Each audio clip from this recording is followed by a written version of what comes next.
manusia dengan pikiran dan lain-lain gitu kira-kira. Berarti kalau misalnya dilihat berarti untuk ilusionis itu sendiri seperti mainannya siapa, kan sepertinya kita tahu gitu kan pesulap-pesulap yang ada di Indonesia. Untuk masyarakat luas saya rasa nggak akan lupa, dan dengan ketika saya nyebut David Copperfield itu adalah sosok ilusionis yang jadi saya sangat mengidolakan beliau. Itu sumber inspirasi besar juga untuk saya gitu. Iya, mungkin itu salah satu pemain ilusionis ya. Ya, Mas, terkait mengenai masalah sulap itu sendiri, kadang berbicara mengenai sulap itu terkait mengenai bakat yang kita miliki gitu kan. Kadang orang pesulap itu dikatakan karena memang dia memiliki bakat seperti itu. Tapi selain bakat itu sendiri, apa sih yang perlu dimiliki oleh seorang pesulap? Dasarnya semua orang bisa mempelajari sulap profesional atau cuma sekedar dia ingin tahu gitu. Artinya nggak ada alasan khusus orang harus memiliki bakat ini baru dia bisa menjadi pesulap, nggak bisa, nggak kayak gitu gitu. Semua orang bisa mempelajari seni sulap dan bisa menjadi pesulap. Berarti ini memang orang awam pun ketika dia mau mempelajari teknik sulap itu sendiri bisa, termasuk saya seperti itu. Betul ya. Ya Mas, terkait mengenai sulap kan kadang sulap itu terkait sekali dengan dunia magic seperti itu. Sebenarnya gimana sih, benar nggak? Black magic gitu ya. Iya, kadang-kadang kan kenapa kucing tiba-tiba jadi bunga gitu kan. Itu bagian dari efek. Memang saya nggak pernah menyalahkan masyarakat menganggap bahwa sulap adalah magic atau black magic atau berhubungan dengan mistik. Pada dasarnya seni sulap, saya mengatakan seni sulap memang, sulap itu memang benar-benar seni. Beda dengan black magic dan lain-lain gitu. Jadi seni sulap seni lah, nggak ada hubungannya dengan black magic atau sihir dan lain-lain. Gitu. Iya, berarti lebih ke apa sih namanya? Lebih ke teknik seperti itu ya, jadinya Mas ya. Lebih teknik bagaimana teknik-teknik sulap itu seperti itu. Nah, terkait mengenai sulap itu sendiri, sebenarnya apa sih bangganya menjadi seorang pesulap? Apakah karena sekarang ini kan kita lihat bahwa banyak sekali wanita-wanita gitu kan, gandrung dengan pesulap-pesulap yang ganteng. Salah satunya itu kali ya. Bagaimana, apakah biar digait oleh cewek-cewek atau gimana, Mas? Saya juga nggak ngerti sampai sekarang kenapa harus saya jadi pesulap. Kayaknya sulap yang pilih saya untuk jadi pesulap gitu. Tapi sebenarnya dari pribadi dari Mas Juan itu sendiri, apa sih yang dilihat selama kurang lebih 6 tahun ya, 6 tahun menggeluti dunia sulap ini, apa sih sebenarnya yang menjadi yang perlu dibanggakan, atau mungkin apa sih titiknya sehingga Mas Juan itu sendiri mau diam gitu loh, mau stay untuk bergerak di dunia sulap sendiri? Saya ngerasa cuma ketika saya mencintai sebuah profesi, maka profesi itu akan membahagiakan saya, dan itu yang saya pegang sampai hari ini. Jadi saya nggak, itu tadi saya sendiri bingung ketika saya ditanya kenapa memilih sulap. I don't know, saya nggak tahu kenapa saya memilih sulap. Sulap yang memilih saya, dan saya enjoy, saya bahagia, saya mencintai sulap. Dan sulap membuat saya bahagia sejauh ini itu. Iya, Mas, memang seperti itu. Untuk Mas sendiri, untuk sulap-sulap itu juga, apakah perlu latihan khusus seperti pasti itu? sama dengan seni-seni yang lain. Ketika kita ingin menari, kita pasti belajar menari. Sama dengan seni sulap, harus butuh latihan ekstra untuk bisa menjadi seorang pesulap gitu. Apalagi lebih ketika kita memilih satu aliran khusus, entah itu ilusionis, mentalis dan lain-lain. Kita harus mendalami satu aliran tersebut sampai kita menjadi profesional di sana, dan kita bisa menyebut dan berani menyebut bahwa aku adalah ilusionis, aku adalah mentalis gitu. Gitu. Tetap kita butuh latihan. Berarti untuk Mas Juan itu sendiri, untuk latihan mengenai trik-trik baru itu terus dilakukan atau Iya, saya punya tim dan kita juga ada tempat, ada wadah untuk latihan. Kita sering latihan bareng di sana hampir setiap hari sekarang ini ya. Tergantung jam terbang kita, tergantung kapan schedule kita untuk latihan, untuk show. Di sana kita harus latihan ekstra gitu. Untuk sekarang ini malah lebih setiap hari kayaknya kita latihan dengan tim. Iya. Nah, untuk tempat latihan itu sendiri, apakah untuk para pemirsa mungkin yang ingin bermain sulap atau ingin berlatih sulap, mungkin ada wadah atau mungkin ada pelatihan tempat pelatihannya? Ada. Oke, ditahan dulu. Siap. Ya pemirsa, kita akan lanjutkan perbincangan kita setelah jeda pariwara berikut ini. Ya pemirsa, masih di acara Bincang Krama, dan tentunya kita masih membahas mengenai seluk-beluk tentang sulap. Dan kali ini kita masih bersama narasumber kita, yaitu Bapak Juan Wong, seperti itu. Dan pemirsa, saya ingatkan lagi bagi Anda yang ingin berpartisipasi, memberi komentar atau saran mengenai topik kita pada sore hari ini, langsung saja bisa menghubungi line telepon kami di 0361 231 545. Dan balik lagi ke apakah ada nggak sih tempat pelatihan untuk orang-orang yang ingin belajar sulap itu sendiri? Ini gimana Mas? Ada. Untuk sekarang ini, untuk studio kita masih untuk intern community dulu. Tapi untuk yang masyarakat umum bisa datang langsung ke toko kita, bisa langsung datang ke toko. Tokonya di mana? Di Ramayana. Di Ramayana Bali Mall, kita ada magic shop di sana. Itu untuk yang masyarakat, jadi siapa aja boleh datang ke sana, semua umur. Kita siapin produk di sana, beli nanti langsung diajarin kayak gitu. Tapi untuk yang profesionalnya kita ada studio. Berarti memang untuk pemirsa juga yang ingin belajar sedikit mengenai trik-trik sulap mungkin bisa langsung datang ke Ramayana Bali Mall. Oke, baik. Mas, terkait mengenai tempat pelatihan, ada nggak sih perkumpulan untuk pesulap-pesulap seperti Mas gitu, ilusionis? Untuk tim atau untuk semua yang ada di Bali? Iya, yang sejauh ini yang ada di Bali. Sejauh ini ada di Bali, ada beberapa komunitas yang jelas di Bali. Salah satunya kami. Untuk kami sendiri, yaitu tadi kami di Master Magic dan studio kami di Bali. Oke, iya. Kita angkat telepon dulu ya. Om Swastiastu. Om Swastiastu. Iya, dengan siapa? Dengan Ketut. Dengan Ketut. Bapak Ketut di mana? Bapak Ketut Tabanan. di Tabanan. Iya, langsung saja Bapak Ketut pertanyaannya. Iya, dengan Bapak Juan. Siapa? Bapak Juan. Iya. Iya. Pak Juan, ini saya tertarik tadi sedikit menyinggung tentang ada detailnya ilusionis gitu ya. Ilusionis. Ilusionis bedanya dengan istilah kata magic itu gimana sih sebenarnya? Oke. Iya, itu satu. Itu satu. Terus yang keduanya itu saya mau nanya ini sebenarnya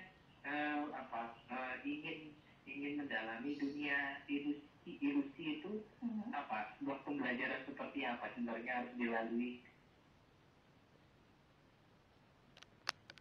Ilusionis gitu ya. Saya lebih suka menyebut kata sulap ketimbang magic, karena masyarakat kita ketika mendengar kata-kata magic, mereka akan langsung berargumentasi bahwa ini black magic, ini sih ini aneh-aneh gitu. Saya lebih suka menyebut itu seni sulap gitu loh. Jadi jelas jauh perbedaannya antara seni sulap dengan black magic itu jelas jauh sekali. Jauh sekali. Mungkin bisa kembali di-review sedikit mengenai ilusionis itu sendiri, bergeraknya di sulap, di teknik sulap seperti apa gitu. Ilusionis itu sebutan untuk pelaku dari pesulap yang memainkan jenis pertunjukan ilusi, dan pesulapnya itu disebut ilusionis. Dan ilusi itu lebih ke kita menggabungkan dengan teknologi gitu. Pertunjukan yang berefek besar, kita menghilangkan objek besar, menerbangkan objek besar gitu. Beda dengan jenis mental tadi yang ditanya tadi, mental magic itu lebih ke kita membaca pikiran kayak gitu. Hipnotis seperti itu. Beda lagi. Hipnotis bukan dua, menurut saya hipnotis bukan dua. Ternyata banyak jenis-jenis. Banyak sekali. Ya, baik, terkait pertanyaan yang kedua, mungkin untuk menjadi seorang ilusionis apakah memang harus berkapas?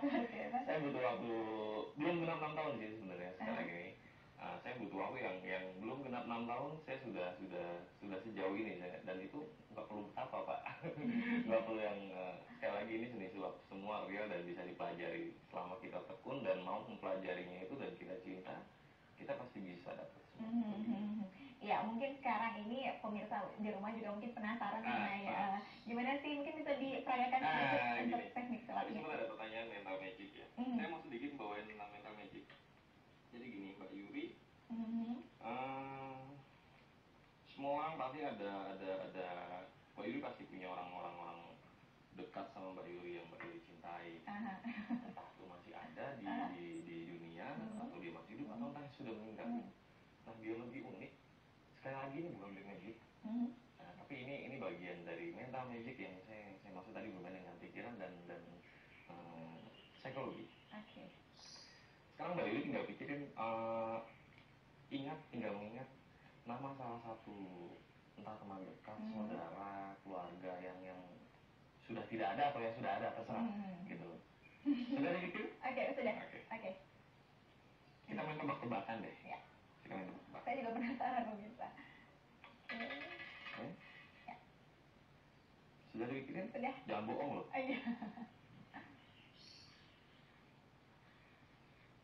Maksimal nggak boleh lebih dari 5 huruf atau 7 huruf. Maksimal 7. Minimal? Minimal 1. Nggak ada yang salah 1 huruf ya. Oke. Gini Mbak Yuli, saya cuma berhasil gambar lingkaran. Nah, jadi tugas Mbak Yuli nanti di sini tulis nama yang Mbak Yuli maksud itu di tengah-tengah sini. Oke. Yang jelas tutupin gini. Boleh ditutupin sini. Oke. Saya Boleh tulis. pakai pulpen. Oke. Saya nggak tahu. Di tengah-tengah. Di tengah-tengahnya aja. Di lingkaran tadi. Oke. Sudah ditutup. Ya. Ditutup. Boleh saya buka? Oke. Dari sini nggak ada. Lagi di sini. Oke. Nah, pemirsa udah tahu belum? Udah lihat belum? Udah dikasih tahu belum? Oh iya, kita akan ditunjukin dulu ke kamera. Oke. Sudah ditutup lagi? Ya, ditutup ya. Saya nggak lihat ya. Udah. Nggak ngintip ya? Nggak ngintip. Gini Mbak Yuli. Sorry, masih ada. Masih. Aduh. Oke. Boleh Mbak Yuli pegang? Jangan bohongin saya. Iya. Ya. Huruf pertamanya ada huruf I di sana. Ya. Saya dikit aja. 4 huruf. Ya. Cowok. Andit ya. Oke, kita lihat. Iya, ini gimana bisa? Itu bagian dari mental yang saya maksud tadi. Itu bukan ilusi, jadi membaca pikiran, seni membaca pikiran, seni membaca pikiran. Wah, ini amazing banget nih buat saya. Pemirsa, pembicaraan kita kayaknya semakin menarik, jadi jangan kemana-mana, kita akan kembali setelah jeda pariwara berikut ini. Perkumpulan yang ada di Bali itu apa aja Mas? Melanjutkan yang tadi.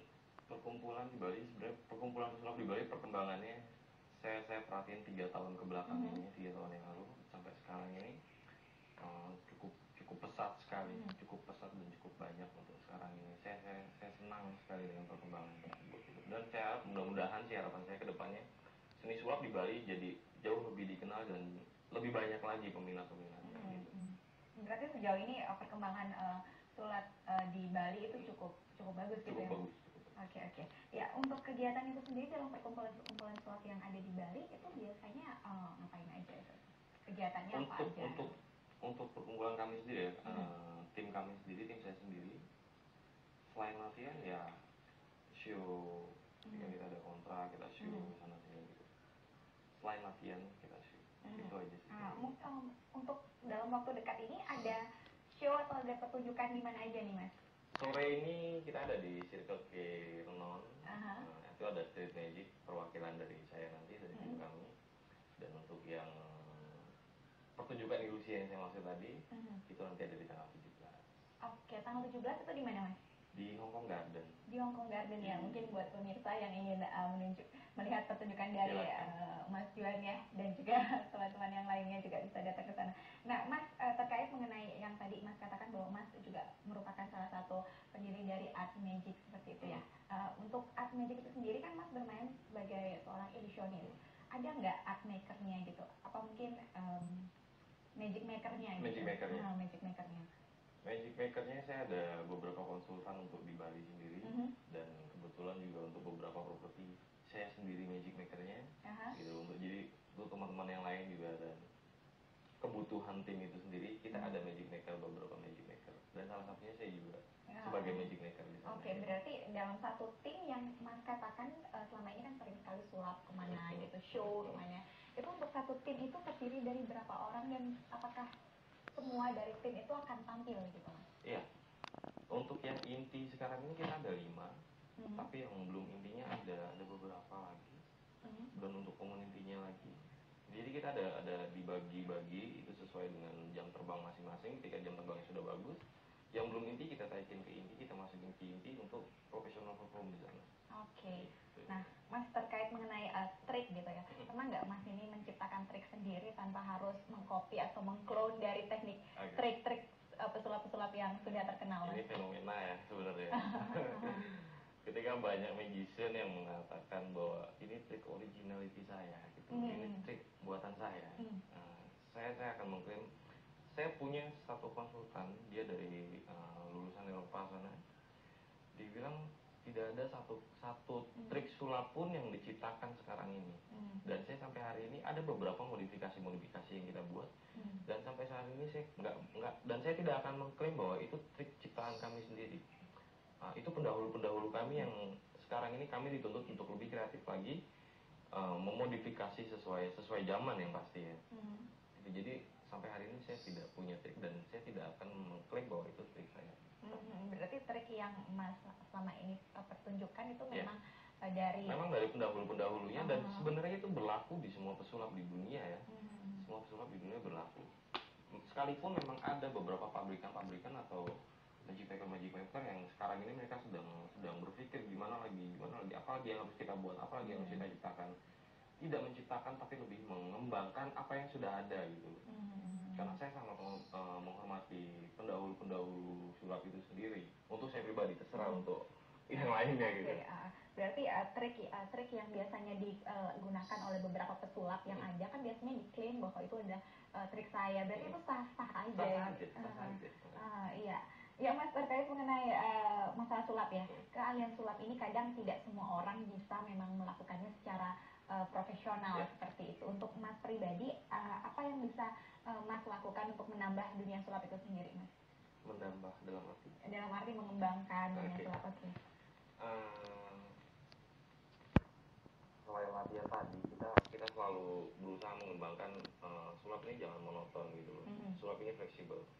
Kita bisa mengkolaborasikannya dengan tradisional, dengan etnik Bali, dengan tarian Bali, saya pernah menggabungin itu, dengan tarian modern, dengan seni-seni yang lain, bahkan sampai dengan teknologi yang nanti tanggal 17 itu saya akan bermain animasi mapping. Di sana animasi, tapi kita bermain sulap ilusi.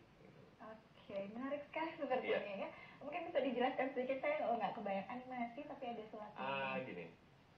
Dalam ini bagian sebenarnya ini bukan satu aliran baru virtual magic ini atau high-tech atau pertunjukan sulap yang menggabungkan antara seni ilusi dengan animasi. Dan ini bukan hal yang baru sebenarnya dalam sulap, tapi kali ini saya mau mencoba menggabungkan itu dengan animasi mapping dari hasil video mapping. Kita animasikan, kita kolaborasikan dengan seni ilusi, kita munculin objek besar di sana gitu dengan bermain dengan animasi itu sendiri. Jadi intinya sulap itu seni yang sangat fleksibel gitu. Bisa digabungkan dengan semua. Berarti kolaborasi gitu ya. Ya baik, Mas Juan, kita break dulu sebentar. Dan pemirsa jangan kemana-mana, perbincangan kita akan kita lanjutkan. Dan sebentar lagi juga akan ada pertunjukan dari Mas Juan untuk trik sulap-sulap yang akan menghebohkan kita semua. Jadi jangan kemana-mana, tetap di Bincang Krama. Ya pemirsa, masih di acara Bincang Krama dan tentunya masih bersama narasumber kita yaitu Mas Juan Wong seperti itu ya. Ya baik, sebelum Mas Juan ini sendiri memperagakan mengenai trik sulapnya, jadi saya masih ingin bertanya lagi gitu ya, karena dunia sulap ini sebenarnya menarik sekali untuk digali dan membuat kita menjadi penasaran gitu kan. Kadang pesulap itu sendiri terkait ya image dengan tukang tipu seperti itu yang mencuci otak orang lah gitu kan, kadang dipakai sebagai tindakan kriminal juga gitu. Ini gimana nih Mas Juan, seorang ilusionis, melihat fenomena ini Mas? Saya nggak nyalain paradigma masyarakat atau kesan masyarakat ke kami para pesulap. Saya lebih introspeksi diri sendiri, apa yang sudah saya lakukan untuk sulap gitu loh.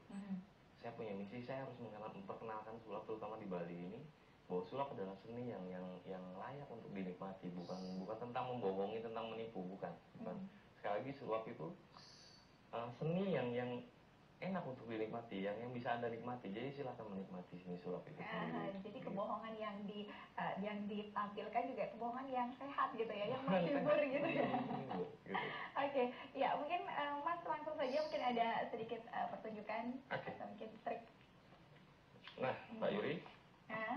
Sekarang kita boleh berdiri ya? Oke, boleh berdiri ya. Dan untuk semua pemirsa yang ada di rumah, gini Pak Yuri, tadi kan saya udah baca pikirannya nih. Sekarang kita baring tebak-tebakan lagi. Oke. Cek seperti sini. Oke. Cek dulu kartunya. Oke. Ya.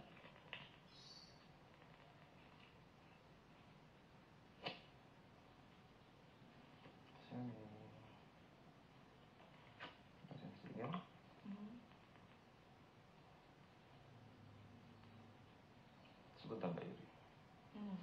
Tatap mata saya gitu. Oke, mungkin bisa sambil lihat di pelan-pelan aja Mas. Oke, lihatin ke kamera. Lihat kamera. Saya acak dulu Mbak Yuri ya.